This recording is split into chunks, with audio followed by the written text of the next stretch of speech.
Hello everyone, my name is Eosinophil. Just like my sibling basophil, I am a proud member of the granulocyte division of the white blood cell family army. Under a microscope, my cytoplasm is packed full of large, prominent granules that stain a brilliant, distinct, bright pinkish orange when exposed to a special acidic dye called eosin, which is exactly how I got my name.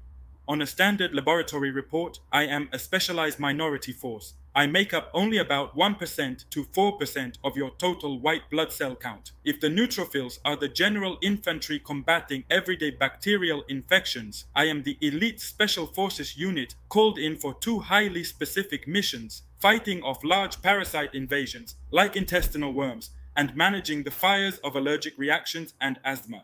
The specialized arsenal. How eosinophils fight. I am not designed to fight tiny bacteria. My weapons are structured for much larger enemies. I possess a unique bilobed nucleus, looking a bit like a pair of headphones, and granules packed with highly destructive chemical weapons. 1.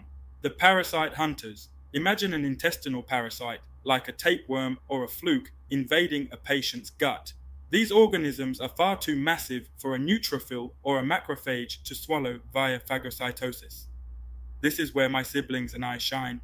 We swarm the giant parasite, coating its surface. We open our pink granules and discharge our primary weapon, major basic protein, MBP, along with specialized neurotoxins and enzymes. Major basic protein acts like a chemical acid blast, boring holes directly into the tough outer skin, tegumen, of the parasite, dissolving it from the outside until it is destroyed. 2. The inflammation regulators, the firefighters. While basophils and mast cells love to ignite inflammation by dumping histamine, I often act as the cleanup crew or the moderator to ensure the inflammatory response doesn't completely destroy the surrounding healthy tissue. My granules contain specialized enzymes like histaminase, which destroys excess histamine, and aryl sulfatase, which breaks down other inflammatory chemicals. I step onto the battlefield to consume allergen antibody complexes and damp down the flames of the reaction so it doesn't spiral completely out of control. The dark side, eosinophils in asthma and allergy. While I try to be a helpful regulator, my aggressive chemical weapons can backfire if I get overly excited or chronically recruited to an area by mistake.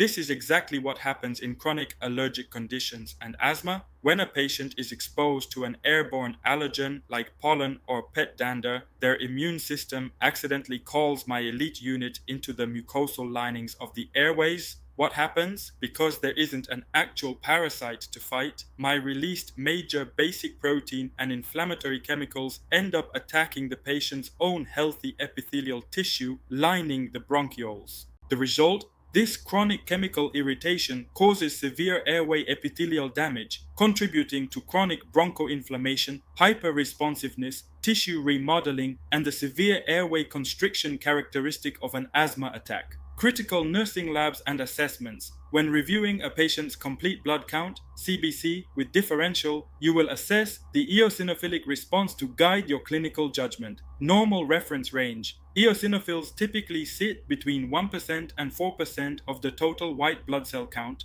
or an absolute count of 50 to 400 cells, MCL. Eosinophilia, elevated eosinophils. An abnormal spike in eosinophils is a massive diagnostic clue for nurses and doctors. If you see eosinophilia, you should immediately think of the classic acronym NAACP. N. Neoplastic disorders, certain cancers like Hodgkin's lymphoma. A. Allergic reactions, anaphylaxis, hives, drug allergies. A. Asthma, chronic airway hyperresponsiveness. C. Collagen vascular diseases, autoimmune states. P. Parasitic infections, helminths, trichinosis. Clinical nursing application. If a patient is admitted with vague abdominal cramping, diarrhea, and a CBC showing an eosinophil count of 12%, your nursing history should highly focus on recent international travel, consumption of undercooked meats, or exposure to contaminated water, as these signs strongly point toward a parasitic infection. Remember to like, share, and follow this account. If you have a question or a topic you would like next, let us know in the comments section.